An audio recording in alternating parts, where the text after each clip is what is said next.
Hey guys, today we're going to be playing some Donkey Kong Country on the Super Nintendo. But we're actually not going to be doing it live. This is going to be my very first post-commentary Let's Play. And the reason I want to try this is that, well, games take a lot of concentration. And if you're trying to, keep up commentary while doing that, it can get a little bit tricky. Especially when you end up, dying a whole lot or anything like that, and that just kind of perpetuates, the level and you've run out of things to talk about and stuff like that. It gets a little bit awkward, so I figured we'd try this out, and I figured that a platform in the vein Donkey Kong Country would be a perfect candidate, because it is the sort of game where you do really need a lot of concentration, and on a few levels you can tend to die a number of times. So I figured the edited post-commentary approach would be best. But anyway, after that first great opening cutscene with Donkey Kong and Cranky Kong, we get into the game. So of course we start off by playing as the main Kong himself, Donkey Kong. And we start off with one of the most iconic levels in video game history, at least in my opinion. I think most people do remember Jungle Hijinks, at least in some form. Just showing off a little Easter egg there. If you actually go back into Donkey Kong's hut, it's actually a full room, and you can get an extra life. And another Easter egg is that if you actually walk into Kong's Banana Hoard, you'll find it sadly empty. But if you do actually return here after beating the game, so if you actually play over one again, you'll find it filled with bananas, so it's a very nice attention to detail. But anyway, so here we are introduced to Diddy Kong, and this is our duo for the game. All the Donkey Kong Country games focused on a duo of characters. And basically, both of them had their own very specific attributes. So, as you can see right here, Diddy Kong is actually bouncing off these large enemies. But if I actually switch to Donkey Kong, like I really should have been doing, then Donkey Kong would have actually been able to jump on their heads and take them out.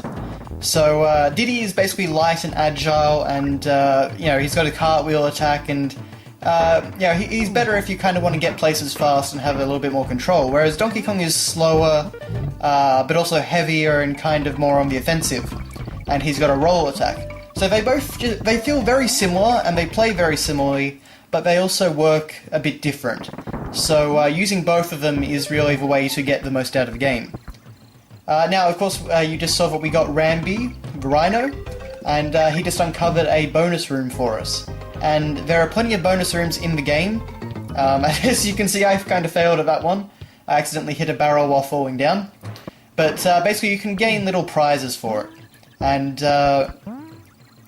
there's a ton of them to find throughout the game. They're just sort of kind of fun extras. I'm never too worried about them. But right now we've got Rambi the Rhino, and he is the first of the animal buddies. And basically, as you can see, he could break down walls, he could take out enemies with his horn, and he could dash quite quickly. But he's only the first of, off the top of my head, I believe 5 animal buddies in Donkey Kong Country 1. So we're going to see a few more very soon. But anyway, of course, we've got a few of the elements there that everyone knows from Donkey Kong Country, throwing barrels and... Actually, that's one thing, of course, I haven't mentioned the Kremlings yet. So our principal enemy in this game is basically a gang of reptilian pirates. Now, they're not all reptiles, but as you can see, like from the armadillo there and the naughty beavers, as they're called, earlier on. But most of them are reptilian in some way, shape or form. But basically what the story of the game is that they have stolen Donkey Kong's bananas. For what reason? I have no idea, it still eludes me to this day. But for whatever reason, they wanted bananas, they stole them, so we're going to get them back. I guess just because they're pirates, and bananas are the closest thing that Donkey Kong has to treasure.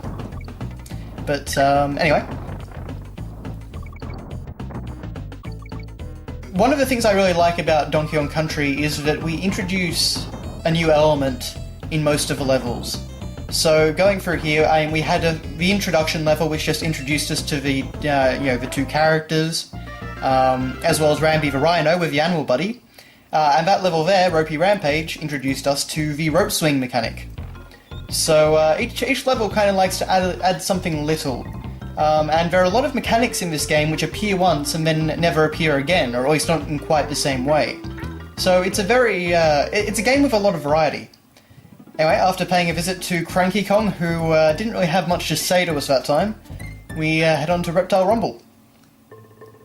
and this is the first cave level of the game. And this is actually going to introduce another element, as well as a couple of new enemy types, so the snakes and the jumping Kremlings. And basically the element that is going to be introduced here is tires. And basically we can bounce on them and gain greater jump height. So that's another mechanic that it's going to appear a number of times throughout the game. But anyway, so for me personally, Donkey Kong Country is one of my favourite Super Nintendo platformers. And mainly one of the reasons that I really like it is that it's got a very unique sense of style. It doesn't really feel like any of the other platformers on the Super Nintendo, and that's quite an achievement given how many platformers are actually on the system. Well, okay, I suppose you could say that it feels like Donkey Kong Country 2 and 3, but you get my point. And there are quite a few reasons for this. For one thing, having that dual character mechanic, so you can switch between characters and they actually serve as like your life. Because, obviously once Diddy gets hit, I take over Donkey Kong, and then once Donkey Kong gets hit, I die. But, so they're like an extra point of health. I find that to be a really great system. And, my personal favourite character is Diddy, but I also see the need for Donkey Kong, and I still like using him. The only reason I like Diddy is because I usually enjoy the kind of lighter, more agile characters. But beyond that, I also really like the style of the game. And the caves don't look particularly great, but you will have noticed in the jungle and in the next level that we're about to head to, that this game has a really unique visual style. And at the time, actually, it was a very futuristic style, because it used 3D renders of characters, and basically turned them into sprites. They took images of the 3D renders, the 3D models, and then they turned those images into sprites.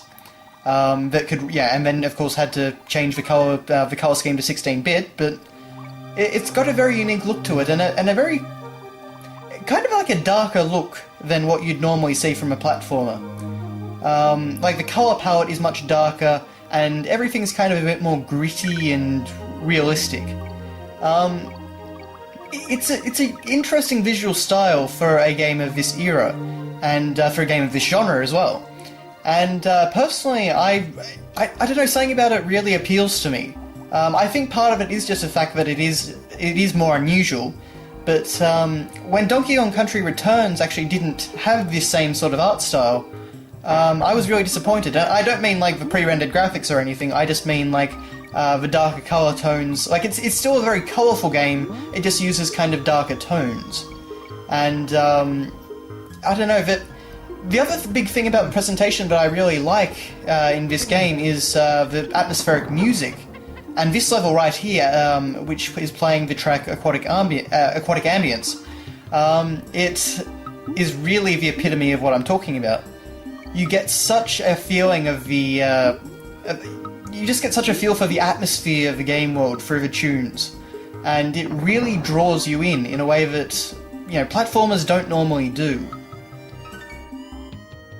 But anyway, onto the level at hand. So you can see that I'm riding a swordfish right now, and his name is On Guard the Swordfish. And he is one of the best animal buddies in the game. For me, he's just second to Rambi. And the reason that he's great is that you can actually move in all four directions underwater, whereas normally you can only actually swim upwards. Having downward momentum, or even left to right momentum, isn't quite as easy as it is with On Guard. So he kind of makes underwater traversal a lot easier and a lot more fun, especially the fact that you've got an attack as well. But swimming in general in this game is actually pretty good. It definitely feels very different to certain other games, but I don't know, that this is honestly one of the only platformers I feel that got underwater gameplay right. Because it's a slower paced thing than the normal gameplay. And it has its own physics and it has its own mechanics, but it just kind of doesn't feel annoying. You don't really get frustrated with the underwater gameplay in this game. It just feels like another level.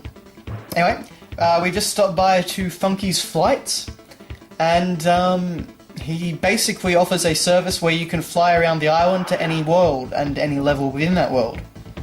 So I'm just showing it off here for some reason. I obviously only have World 1 right now, but it will become very, very useful in the near future, and I'll talk more about him a bit later. Funky Kong is probably the most 90s of the Kongs, but with a name like Funky Kong, I guess you should expect that. So, okay, now we're into a new level, and we're getting a new mechanic again. And this time it's going to be barrel blasting, which is a very well-known mechanic. Now, I'm just trying to reach the top of that palm tree up there, unfortunately not having a whole lot of success though. And yes, I unfortunately never get up there. I'm honestly not exactly sure how you do it, but anyway. So we're just starting off with some very simple barrel blasts right now. It gets a lot more complicated by the end of the level. Now, continuing to talk about kind of like, you know, one of the reasons that I really like this game, another reason is the fact that the game introduces so many mechanics and has so much variety. And it really, really does have a lot of variety, and they get more creative with some of the level designs as time goes on. In fact, a lot of the time, the levels that are kind of either less memorable or more annoying are the ones that actually don't introduce anything new. Usually when they're introducing something new, they kind of take it slow and get you very used to the mechanics. They kind of really build you up to things very well. But anyway, so back in the jungle, we are nearly through World 1. Now the way I'm basically doing this is, for the first few videos, it will basically be divided into the first couple of worlds. But as the levels get longer and as the worlds get a bit longer because of that, I'm going to be dividing it up into a few more parts. So this Let's Play in total should be about 10 parts. And where we will not be 100%ing the game in terms of finding all the bonus rooms or anything like that, but we will be playing through the game in its entirety, from start to finish, all the levels. The reason I'm not worried about finding all the bonus rooms and getting 100% is that it really does nothing in this game. There's one line of dialogue changed in the ending cutscene from Cranky, but aside from that, it's really doesn't make much of a difference. So, you know, in Donkey Kong Country 2, if you 100% the game, you actually unlock an extra world and things like that. But here, it's just really not worth the effort, so this is just kind of a fun run through the game, and showing what it has to offer. Okay, so now we're up to Candy Kong's first save point. So, Candy Kong is Donkey Kong's girlfriend, and she looks a bit creepy, to be honest, but anyway, so she allows you to save the game. But one of the things that does actually make this game's save system a bit awkward is the fact that you do have to unlock her to be able to save the game. So that can get a little bit annoying if you really need to, end the game and save. But anyway, we're actually on to the first boss, and as you can see, he's really not much. He's already dead. The bosses in this game aren't really that great, but you'll be seeing more of that as time goes on. But that's the end of part 1, so thanks a lot for watching, guys, and I'll see you on the next part.